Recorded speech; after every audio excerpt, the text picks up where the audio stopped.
Good day, gang. This is a model that I use to explain the term ALARP. ALARP stands for as low as reasonably practical. And I want you to be aware that there is a correlation, and I want you to be under no illusion that safety costs money. And so in this little diagram, before we get started here, I want you to understand that this level here is the amount of money that you spend to increase the control for safety to your staff. And this here is the improvement to safety, or the reduction to risk to your staff. Fair enough. So in this example, I am starting a shipping company, a transportation company, and we're going to purchase trucks to ship items around the city. And when we're first starting off, we could make a decision what kind of vehicles we're going to purchase. And we could either buy second-hand vehicles at this price, or we could spend a little bit extra money, not a whole lot, but a few extra dollars at this level. And then those extra standards in vehicles, or brand new vehicles, or whatever it is, the reduction of risk to my staff, or the safety increase to my staff, is huge. And that small difference between a second-hand and a better vehicle. The next level is I could take all my drivers and put them on a defensive driving course. Not a huge investment on my part, but the increase to safety, or the reduction of risk to my staff, is huge.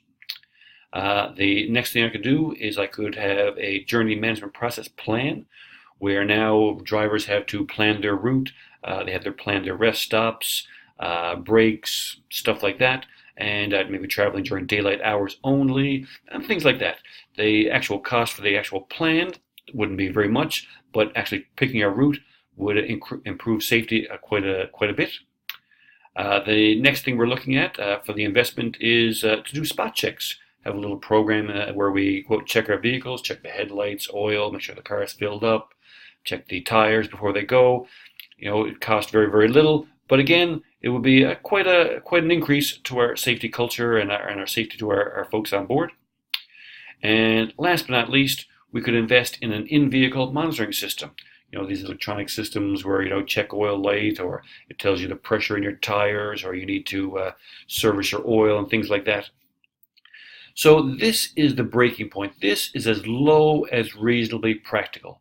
If I invest any more money here, the difference to safety will be negligible. Okay, so here my next step is a bit of an exaggeration, but if I was a shipping company and I wanted to make sure that all the roads that my guys are going to travel on are sealed and paved well. Okay, now that would improve my safety, but only a little bit.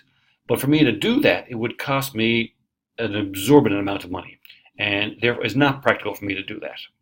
So this is the stage where you are as low as reasonably practical. You are only going to have so many resources, so much money you can invest in protecting your staff and making sure they're safe, and that level is where we are for as low as reasonably practical.